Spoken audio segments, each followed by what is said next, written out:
everyone, my name is Athana. Welcome to Being with Athana. I hope you all are doing well at home, safe and sound. So guys, our today's topic is Banaras Hindu University.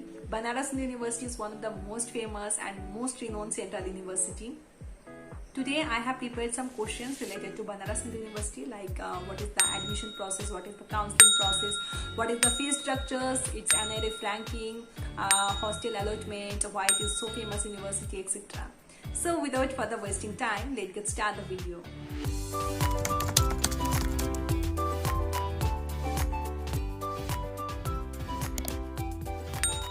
So guys, अगर हम इसकी history की बात करें तो ये जो university है वो सन 1916 में पंडित मदन मोहन मालवीय जी द्वारा स्टैब्लिश की गई है। और ये जो यूनिवर्सिटी है वो इंडिया का सबसे पुराना और सबसे पहला सेंट्रल यूनिवर्सिटी है। और अगर हम इसकी एरिया की बात करें तो 1370 एकड़ में इसका मेन कैंपस फैला हुआ है और कम से कम 27 एकड़ में इसका साउथ कैंपस फैला हुआ है। सो गाइज, अगर हम इसकी पॉपुलैरिटी की बात करें तो ये जो यूनिवर्सिटी है वो मोस्ट पॉपुलर यूनिवर्सिटी, बिकॉज ये जो यूनिवर्सिटी है वो 1916 में स्टैब्लिश की गई है, जिसकी वजह से ये यूनिवर्सिटी सबसे ज़्यादा एंशिएंट है, सबसे ज़्यादा ओल्ड है और जिसकी वजह से ये जो यूनिवर्सिटी है उसकी रेपुटेशन काफ़ी ज़्यादा हाई है। दूसरी तरफ ये रीज़न है कि जो यूनिवर्सिटी है उसके अंदर जितने भी कॉलेजेस हैं उसकी जो फी स्ट्रक्चर है वो काफ़ी ज़्यादा लो है। तो हम कह सकते हैं 10 to 15K के अंदर कोई भी उसके अंदर ग्रेजुएशन कंप्लीट कर सकते हैं। और तीसरा चीज़ ये है उसके अंदर जो मुझे पर्सनली बहुत ज़्यादा पसंद है उसके यूनिवर्सिटी के अंदर, जो कि इसकी इन्वायरमेंट इतना ज़्यादा खूबसूरत है। मतलब अब अगर इसकी कैंपस के अंदर आप एंटर करेंगे, जैसे एंटर करेंगे तो आपको हर तरफ उसको ग्रीनरीज और ज़्यादा इन्हांस करते हैं उसकी खूबसूरती को। और इसके अंदर मेडिकल फैसिलिटीज़ भी हैं, मतलब बीएचयू में पढ़ने वाले जो भी बच्चे हैं उसको free medical facility, free medical सुविधाएं उसको मिल जाएगा। ऑपरेशन तक भी इसके अंदर फ्री में इलाज किया जाता है। सो गाइस, अब हम बात करेंगे इसके कैंपस की। जो इसका कैंपस है उसको दो पार्ट्स में डिवाइड किए गए हैं, एक है उसका मेन कैंपस, एक है उसका साउथ कैंपस। मेन कैंपस के अंदर दो कॉलेज हैं, एक है उसका एफएमसी, एक है एमएमवी। एफएमसी का जो फुल फॉर्म है वो है faculty of main campus and MMV जो है वो है महिला महाविद्यालय। ये जो दो कॉलेज है वो मेन कैंपस में स्टैब्लिश है, मतलब हम कह सकते हैं ये जो दो कॉलेज है वो मेन कैंपस की ही कॉलेज है। तो ये जो कॉलेज है एफएमसी उसकी बहुत सारे डिपार्टमेंट्स होते हैं और एमएमवी जो है वो सिर्फ महिलाओं के लिए है, मतलब उसमें सिर्फ गर्ल्स ही पढ़ते हैं और जो एफएमसी है उसमें गर्ल्स बॉयज दोनों पढ़ते हैं। इस दोनों में से भी एफएमसी का डिमांड सबसे ज़्यादा है। और अगर हम बात करें साउथ कैंपस की, साउथ कैंपस को हम राजीव गांधी साउथ कैंपस के नाम से जानते हैं, जो कि मिर्जापुर में स्टैब्लिश है, जिसके अंदर बहुत सारे एफिलिएटेड कॉलेजेस हैं। और अगर हम इसके स्ट्रक्चर की बात करें तो इस यूनिवर्सिटी के अंदर प्रेजेंट है 6 institute, 14 faculties, 140 departments, 1 women college and 3 schools. और उसके अंदर एक इंटरडिसिप्लिनरी सेंटर्स भी है।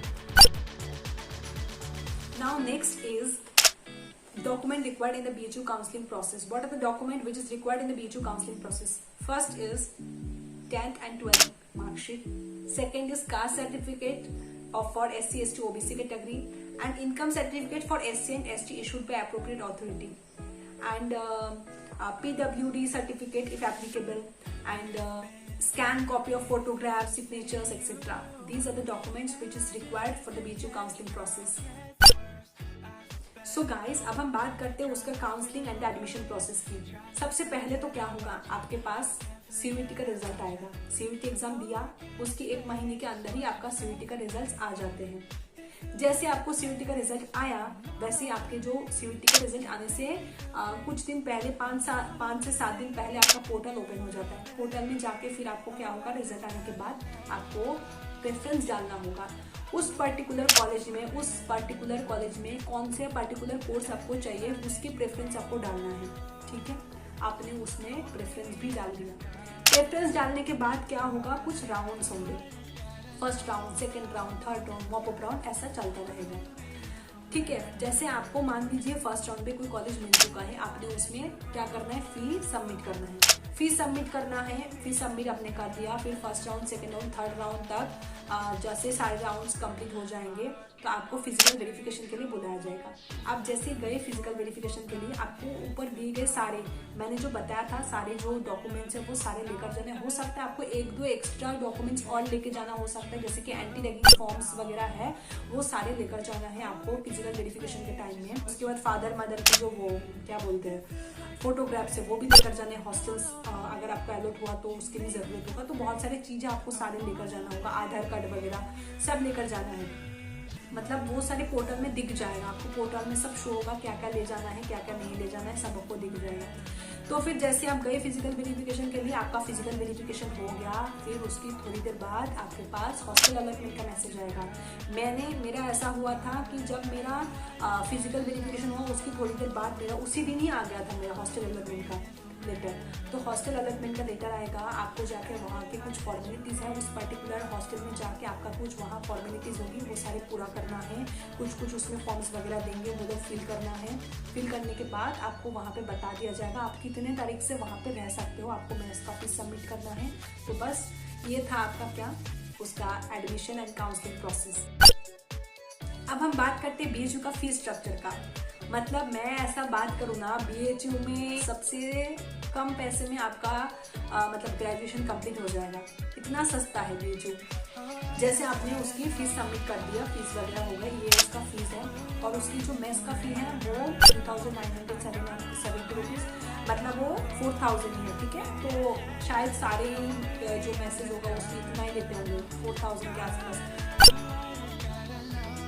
सो गाइज लास्ट में हम इसकी जो प्लेसमेंट सेल्स और इसका जो डिफरेंट कोर्सेज है उसके बारे में डिस्कस करने वाले हैं। डिफरेंट कोर्सेज में इसके अंदर आता है BSc ऑनर्स, BA ऑनर्स, उसके बाद BA LLB, उसके बाद फिर आपका आता है BCom, BPA, MBBS, BDS, BHMS, veterinary, उसके बाद BTech और भी 23 डिफरेंट कोर्सेज अवेलेबल हैं।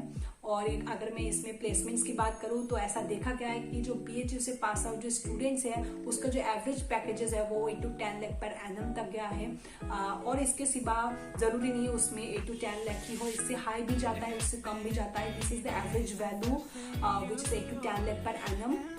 और इसके सिवा ये जो यूनिवर्सिटी है वो एक बहुत ही खूबसूरत यूनिवर्सिटी है। इसकी जो ग्रीनरीज है इसका जो खूबसूरती को और बढ़ाते हैं, इन्हांस करते हैं इसकी ब्यूटी को।